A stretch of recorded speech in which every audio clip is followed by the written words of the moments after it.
Muito bem, vamos falar sobre um assunto hoje. Quem não gosta de falar sobre gastronomia, sobre bebida, tá? Ainda mais nessa época do ano, verão, sempre apetece muito isso, né? Sobretudo nas noites de Porto Alegre, do Rio Grande do Sul e tal.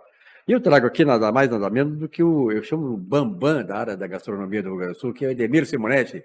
Simonetti, obrigado pela tua presença, meu amigo. Eu que agradeço esse convite, é um privilégio estar falando com você aqui sobre gastronomia da capital gaúcha, hein? Perfeitamente. Eu estive lá outro dia lá no 360, recomendo para vocês.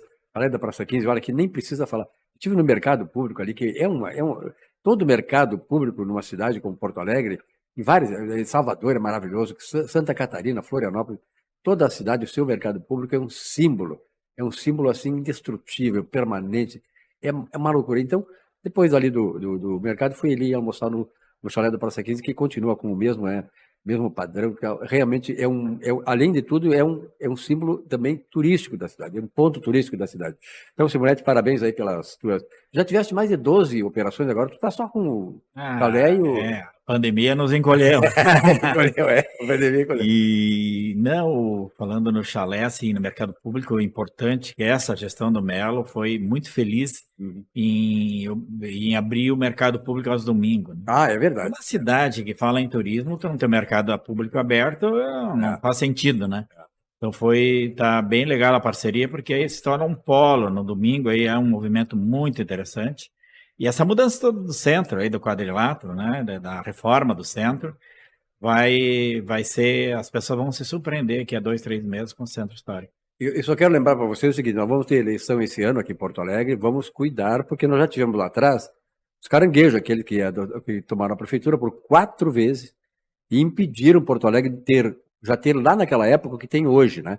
E essa perspectiva toda maravilhosa. Mas claro, também para complementar aqui a vinda do Simonetti, eu estou com o Cristiano. Carlos, Cristiano, obrigado pela tua presença. Eu que é representante comercial do Adolfo. Adolfo Lona é o cara que, né, Simonetti, o cara que iniciou a questão do vinho aqui no Rio Grande do Sul, né? O primeiro personagem a falar de espumantes de vinhos, foi um pioneiro. Eu era o 20 dele há 35 anos atrás. Eu no Câmara 2 com o Clóvis Duarte, o Lona ia lá e abafava, né? Dava aula de vinhos e de espumante. O Lona fazia o que agora o Cristiano está fazendo aqui, está trazendo espumante. Cristiano, obrigado pela tua presença, Cristiano. Eu te agradeço, Silvio, é um espaço muito, muito importante para a gente. Obrigado pelo convite. Porque é importante isso, né? Que a gente tem que valorizar, né, Simonetti? Tu me conhece já de uma história muito longa de televisão, rádio, jornal. E nós temos que valorizar o que é nosso aqui, sobretudo aqueles empresários e nós sabemos como é difícil, né, Simonetti, ser empresário aqui no Brasil. Sim. Inclusive o turista, ele quer, a gente tem turista no chalé 360 e no Guapo, gastronomia nos hotéis, e ele busca muita experiência local. Provavelmente, na próxima carta de vinhos, eu vou quase extinguir os importados, né, porque os caras querem experiência local. Quero conhecer o Adolfo Lona, por exemplo. São as experiências locais, né? De vinhos locais. E são os espumantes daqui, não devem nada para nenhuma do mundo, né? Me chama que a gente resolve o problema. Exatamente. Inclusive, é bom estar contigo, Simonetti, com o Cristiano aqui, porque na verdade é o seguinte, eu me lembro que lá no começo da década de 80, como impuseram uma série de medidas de liberação de importação e tal, foi uma grita geral. Mas o que aconteceram? Os empresários daqui, sabendo a sua competência, eles se revoltaram e foram fazer coisa. E o vinho hoje, gaúcho, eu vou contar uma coisa para vocês. Um dia eu estava no supermercado e passou um camarada que era falando em espanhol, cheio de garrafa de vinho. E eu disse, pai, esse cara falando em espanhol com vinho? Aí eu perguntei para ele era um chileno, olha só, um chileno. Ele disse, mas o senhor está levando aqui, para nós, o vinho chileno é muito melhor que o nosso. Não, o vinho de vocês está muito melhor que o nosso. O chileno disse isso. É que houve uma revolução, na verdade. Eu estou na atividade há mais de 40 anos. 40 anos atrás, a gente vendia vinho de jarrinha. Vinho de garrafão. Não tinha... Então, houve uma transformação inacreditável. Nem no nosso tempo, né? Era isso, era vinho de garrafão. Tinha 1, 2, tinha a Aurora, tinha o Grande União, 2, 3 vinícolas. Hoje é uma quantidade de vinícolas, boutiques, né? Eles estão cuidando do design da garrafa, eles estão cuidando da cor, do rótulo. Uma revolução. E na qualidade, a espumante, então, é perfeito. O Cristiano pode nos dar uma contribuição para nós, né, Simonetti, para o nosso telespectador, sobre o que tu está trazendo aqui hoje. Não, eu vou para a gente entender o que está engarrafado, envasado ali, uma pincelada rápida sobre quem é Adolfo Lona, tá? É um argentino, nascido em Buenos Aires, foi a Mendoza para se formar em enologia, se formou, e veio para o Brasil há 50 anos atrás, contratado pela Martini, para tocar o projeto de espumantes, tá? E depois o projeto Delantier, né? Que era a divisão de vinhos depois da Martini, quando era na Serra Gaúcha. Tá? O Adolfo foi o enólogo, tá? Que desenvolveu pela primeira vez para o Brasil um vinho de guarda, que antigamente nós não tínhamos vinho de guarda, bem o que o Simonetti estava comentando. E o Adolfo Lona desenvolveu, foi o enólogo, principal enólogo da equipe, que desenvolveu o Baron Delantier, que veio a ser um vinho muito comentado, vinho realmente muito maravilhoso, que até hoje, quem é do mundo do vinho, fala do Baron. Foi um dos primeiros que eu tomei. Então foi o vinho que deu uma notoriedade pro Adolfo a nível nacional, enfim, né? Depois, quando a Bacardi veio a comprar, aí só falando um pouquinho da nossa atualidade, tá? Quando a Bacardi compra a Martini, o Adolfo resolve, então, sair um pouco dessa vida corporativa aí, de multinacional, e há 19 anos atrás abriu a Adolfo Lona Vinhos e Espumantes, com a ideia de ser uma vinícola completamente familiar, pequena, com baixa quantidade na produção, tá? A gente o Adolfo produz entre 10 rótulos, aproximadamente, umas 130 mil garrafas ano, e não se existe a intenção de aumentar isso, para justamente preservar a qualidade. A qualidade. Isso é o foco principal, ter bons produtos, e que nem diz o Adolfo, desenvolver bons bebedores. Né? Então, há 19 anos a Adolfo Lona existe, era na Serra, e agora, há 3 anos, está aqui, 2 anos, está aqui em Porto Alegre. Tá? Uma vinícola urbana. Começou na Vasco da Gama, 735, e por um crescimento aí, uma necessidade logística de crescimento. De ampliação, né? De ampliação, fomos para Chicago 307. Tá? Chicago aqui em Porto Alegre. Aqui em Porto Alegre. Não é no Estados Unidos. Não. O próximo passo eu vou me importar. Não vou importar vinho. Então ali a gente vai ter um espaço para armazenamento maior, uma produção um pouco mais dinâmica também, para o espaço, tá? Mas ainda já podem nos visitar, já podem comprar produto lá, mas ainda estamos nos organizando, tá? Vai demorar um pouquinho até tudo se ajeitar. Esse bate-papo de vinho é muito bom, entendo o Simonetti aqui. O Simonetti, que é um camarada que é um símbolo, essa questão da gastronomia do Rio Grande do Sul, é respeitadíssimo nacional e internacionalmente, é bom de dizer isso aí. Simonetti é o seguinte, ó, eu sou um camarada que o Lona foi um dos responsáveis, que me lembro lá no Câmara 2, velho Câmara 2 do Clóvis Duarte, lá nós tínhamos audiência, só para o telespectador ter uma ideia, nós tínhamos uma audiência de 80%, sabe por quê? Naquela época, eu estou falando da década de final de 80, não tinha internet, não tinha concorrência da net, não tinha nada, só tinham TVs abertas. Sim. E a única TV aberta que à noite dava espaço para o Rio Grande do Sul era a Guaíba. As outras todas eram redes. Então nós tínhamos uma audiência de 80%. O Adolfo Lona ia lá, ele está me vendo, certamente, e ele ia lá e ele saía babando, porque era ao vivo, a audiência era maravilhosa, e o pessoal dizia assim, vou começar a tomar vinho. E aí é que eu quero chegar. Eu comecei a tomar vinho lá, nunca mais abandonei, o Balão de Erantia, esse foi um dos primeiros que eu tomei. Então o Adolfo Lona está na minha história de ser hoje um camarada que aprecia o bom vinho e todo o ritual aquele, mas há um crescimento fantástico no consumo de vinho no Brasil. Sim. O vinho está num processo de crescimento bastante significativo, inclusive porque tem uma revolução de restaurantes também no Brasil, né? O jantar fora, o almoçar, mudou muito. Porto Alegre tem uma revolução de bons restaurantes, bons bistrôs, e tem de todas as etnias. Então, o vinho passou a ser uma bebida normal, né? Que as pessoas... Fundamental. E a espumante, então, é impressionante o que é o consumo de espumante, né? Fim de tarde... um bom chopp é ótimo, né? Mas a espumante Quem é que melhor. Mais espumante, é a mulher ou o homem? Mulher. Mulher, né? A mulher tem mais bom gosto. O Adolfo brinca, isso é uma realidade. Né? Às vezes a gente passa numa Padre Chagas, ou enfim, algum local, Basta ter duas mulheres no fim de tarde reunidas para estarem tomando um espumante. Então, isso é uma bebida que muito democrática. E elas estão consumindo muito vinho branco. O vinho branco ele está num processo de aumento de consumo assim, do ano impressionante. É uma coisa que ela é mais... Parece que ele ele é mais leve, né, o vinho branco. Simonete, eu acho que isso que aconteceu tempos atrás, eu acho que está desaparecendo agora, até por causa da concorrência e tal, enfim, o mercado ajusta essa questão. Mas, tempos atrás, se dizia que a pessoa não tomava muito vinho porque no restaurante era muito caro o vinho.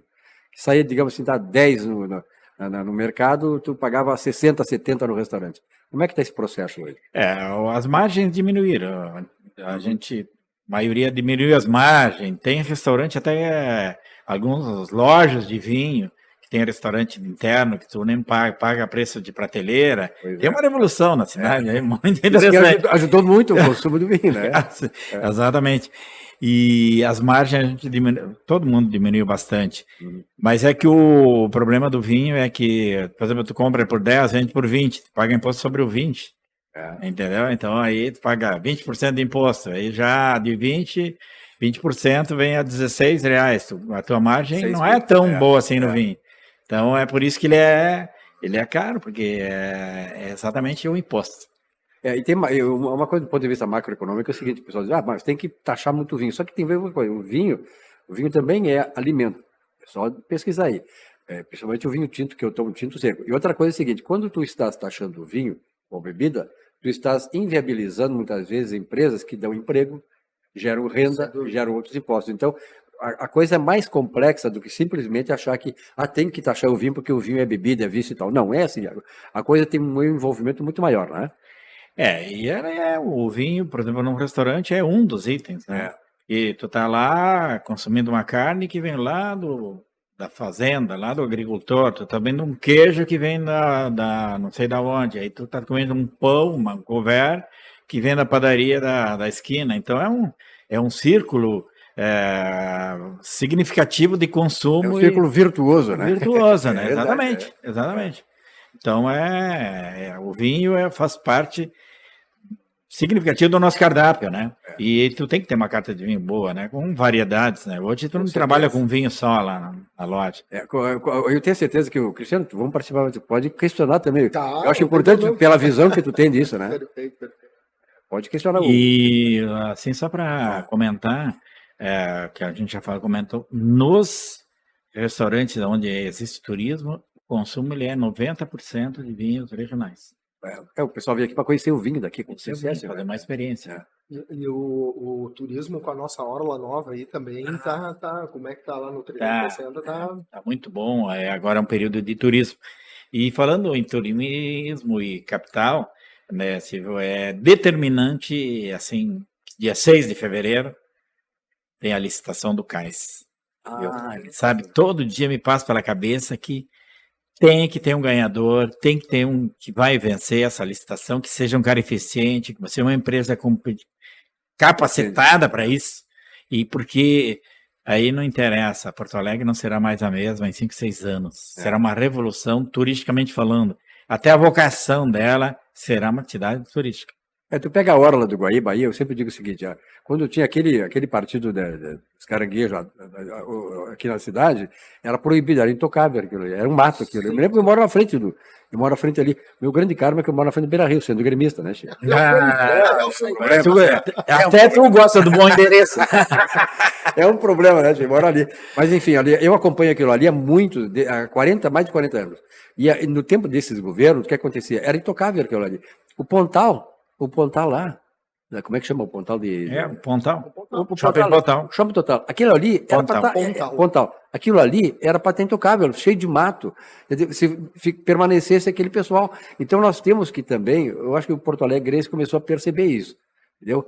Temos eleição esse ano, não vou fazer propaganda política aqui, mas o que é bom a gente tem que preservar. Preservar o que é bom e sempre evoluir. Porto Alegre tem que ser, né, Cristiano? O Simonete, tem que ser não apenas um ponto de passagem de turista aqui para Gramado, tem que ser também um ponto de chegada. Né? E Porto Alegre está sendo isso. Que queiram ficar mais. Sim, ficar mais tempo aqui, claro. É uma coisa assim que a orla ali, eu participei por causa do 360, né? Então ela 247 anos dando as costas para o Rio, então faz 5 anos que a gente fez. E aí veio a Orla 1, Orla 3, depois vem a 2, a usina do gasômetro deve abrir, tem o cais embarcadeiro, que é fantástico, tem se vê a licitação do Cais Mauá todo, então é uma revolução. Tu chega à noite em Porto Alegre de avião, que maravilha, é uma coisa inconcebível tempos atrás. A orla ali tomada de pessoas, gente jogando bola, gente passeando, famílias, tomando chimarrão. Quer dizer, poxa, há quanto tempo nós tivemos de esperar isso? Incrível que pareça, falaste do meu time lá, o Inter. O Inter ficou... Era colorado? Mas pela felicidade dá para ver. Tanto o Inter que nem o Grêmio, sabe que é um polo turístico. Claro que é. Os dias de jogos, né? Eu sou colorado, mas torço pro Grêmio que vai até a última, que não ganha o título, mas que vai até a última. Até o Grenal. Porque incrível, tanto o Grêmio como o Inter trazem turista, né? Tipo assim, um jogo, às vezes 50 mil pessoas, 30 mil pessoas no interior. Mas quando são jogos da Libertadores, do Campeonato Brasileiro, jogos importantes, vem gente do Brasil inteiro. É verdade, Tantos colorados que ninguém vem para os hotéis, até de Uruguaiana. Até de Nova Bressa vem. Nova Bressa. Simonete, deixa eu eu tive a oportunidade de visitar já o 360, aí, dar uma conversada com o Aventino, e me contou que vocês têm um projeto ali maior. Sim. Pode falar disso aí? A gente pode. Isso é importante. Tem um projeto de expansão do espaço ali, né? Já tramitou pela prefeitura e está liberado uma expansão ali, né? Porque o 360 ele ficou acanhado, ficou um ícone da cidade, né? Sem dúvida. É um ponto turístico, né? Assim, o turista e não só o turista, eu sempre preservo o vizinho, né? Se o vizinho não frequentar, o bairro não frequentar, a cidade não frequentar, quem vai só viver de turista não dá. Então a orla ali, ela ficou a orla 1, ela ficou uma orla de contemplação, entendeu? Ali é o lugar para tu curtir o pôr do sol, né? E todos os públicos, a gente tem classe A, B, C, porque são porto-alegrenses, né, que frequentam, e da grande Porto Alegre, muita gente sábado e domingo. Vamos abrir isso aqui para chegar no final do programa, para brindar aqui a presença. Vamos, sem dúvida. Vai fazendo aí, porque nós temos daqui 2 minutinhos para terminar o programa. Tu sabe que o espumante nada mais é do que um vinho com gás, né? Então a gente brinca fala muito sério, aliás, né? Que existem 3 passos aí para tu servir um espumante preservando o gás, né? Que é o como abrir, o como servir e garantir que tua taça não tenha resquícios de detergente, para tu manter o perlage dele. Então, tudo vamos à obra aí. Então, interessante, realmente, eu fico muito feliz em trazer esses assuntos, e sobretudo o Simonete, que é um símbolo aí da gastronomia, da área empresarial de gastronomia do Rio Grande do Sul, que nos traz essas novidades aí, sobretudo agora, né, Simonete, essa novidade aí que é da ampliação do 360. Sim, ele foi aprovado para todos os órgãos da prefeitura, né, que tem que tramitar, e até foi aprovado foi para Curitiba, né? Por causa do projeto que é do Lerno. Do Lerno. Teve que a aprovação do escritório lá também, né? Que foi vaiado aqui, né? Um dos responsáveis pela mudança ali. Ó. E nós tivemos a felicidade de recebê-lo ele lá, né? Olha só, olha aí. Vai abrir ou já abriu? Vimos um pouquinho, ó. Para dar uma geladinha no fundo da taça, não emulsionar. E preservar o gás sempre. Olha só que... Nem o Adolfo brinca, né? Eu fico meses, às vezes anos aí botando gás dentro de um espumante para vir abrir da forma errada, servir da forma errada e perder todo o gás. Agora encerrar o programa então com um brinde aqui ao nosso Simonete, ao Cristiano também e ao nosso telespectador. Olha o perlage. Que categoria, hein? Isso que a gente está falando do espumante método Charmat, né? A princípio teria uma bolha um pouco mais agressiva, menos cremosidade em boca. Só como o Adolfo nos espumantes, método, aliás, em todos, né, espumantes, ele matura o vinho base 2 anos. Saúde, então. A saúde é nossa e felicidade. Um bom ano para todos nós. Saúde. 2004, maravilhoso. E me chama, hein? Obrigado pela presença de vocês. Até uma próxima. Obrigado. Eu que agradeço. Muito obrigado. Vamos lá. Estaremos aí. Obrigado, Silvio. Obrigado, Simonete.